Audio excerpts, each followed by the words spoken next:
My better half pointed out that her car has acquired a pretty rough idle lately. So I plugged in my tuner that doubles as an OBD2 scanner and read the following codes.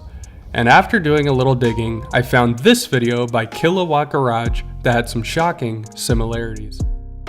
Now, Mr. Watt's issue was the PCV valve that GM decided to integrate into the entire valve cover, but he did point out that it can be verified by a few things. First, the PCV valve will be hissing due to a failed diaphragm, allowing too much vacuum, causing a massive vacuum leak. Secondly, following the first step, if you cover the valve slightly with your finger, you'll hear a change in pitch as well as feel your finger being pulled in by the vacuum. Lastly, and possibly my favorite, if you pull the dipstick and it sounds like a blow-off valve, you guessed it, PCV valve. Start by removing the two bolts with a T30 Torx bit that holds down the coil pack and unplug it. Next, unclip the various wiring harnesses that run along the perimeter of the valve cover. And finally, unbolt the 15 bolts that hold down the valve cover with an E10 inverted Torx socket. I'll leave a link to the set that I use below because pretty much everything on the 1.4 Ecotec is held together with the E10 inverted Torx. If you're in a pinch, an 8mm socket will work since these won't and shouldn't have too much torque on them, but proceed at your own caution. Now with all of your hardware loosened, you can remove the valve cover, and this is a good time to inspect the mating surface for any nicks or debris, as well as removing the silicone that should be between the block and timing chain cover. Something to also double check is that there's no oil in the bolt holes, because if there is, when you tighten the bolts back down, you can risk cracking the aluminum cylinder head. Now I'll try to make this quick so I don't leave this bare engine wide open, but here we have our nice new valve cover. For future reference, the same valve cover, except in billet aluminum, costs the same price from ZZP Performance.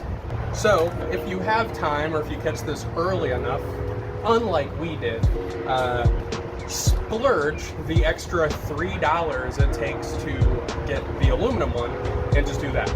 But here is the OEM valve cover, and it does come with a new O-ring for your oil filler cap.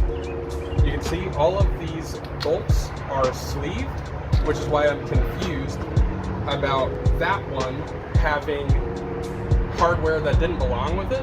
But you know, there are many mysteries when it comes to this car.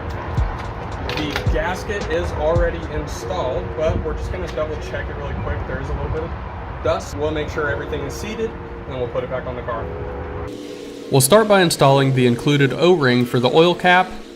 Next, add a small glob of RTV gasket sealant between the timing chain cover and engine block where you remove the old stuff. Bonus points if it looks like it belongs in a toothpaste commercial.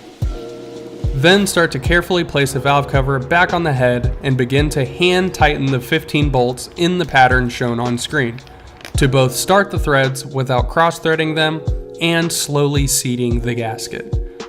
Finally, begin to snug down the hardware in the same pattern to 30 inch-pounds on the first pass, 55 inch-pounds on the second, and 71 inch-pounds on the final pass. Last step, reattach your wire looms and front clips and reinstall the coil pack. Now you can start the car and let it idle for a few minutes to verify there are no oil leaks.